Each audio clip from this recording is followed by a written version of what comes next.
Business சூப்பரா ஆரம்பிச்சாச்சு. ஆனா கஸ்டமர்ஸ் வர மாட்டேங்கிறாங்களா? மத்த கடையை விட உங்க கடை ஏன் இன்னும் டல்லா இருக்குன்னு யோசிக்கிறீங்களா? காரணம் உங்க கடைக்கு இன்னும் சரியான பிராண்டிங் இல்ல.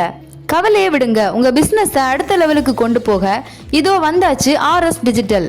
மிகவும் பளிச்சென்று தெரியும் பேக்லைட் ஃபிளக்ஸ், மாசான வினைல் மற்றும் one way vision stickers, impressive visiting கார்டுகள், உங்க பிராண்ட் லோகோ போட்ட பிரத்யேக கப்ஸ் மற்றும் கீ செயின்கள் அத்தனையுமே பிரீமியம் குவாலிட்டியில். துல்லியமான கலர்ஸ், சொன்ன நேரத்துக்கு டெலிவரி, அதுவும் ரொம்பவே பட்ஜெட் ஃப்ரெண்ட்லி விலையில். உங்க விளம்பர தேவைகள் அனைத்தும் ஒரே இடத்தில். உங்கள் கடையை வேற லெவலில் காட்ட இன்றே RS டிஜிட்டலுக்கு வருகை தாருங்கள். மேலும் விவரங்களுக்கு www.placify.com விசிட் செய்யுங்கள். இடம் பாலமோர் ரோட், திட்டுவிளை, கன்னியாகுமரி, தமிழ்நாடு. தொடர்புக்கு 9791855117. RS digital, your vision our precision.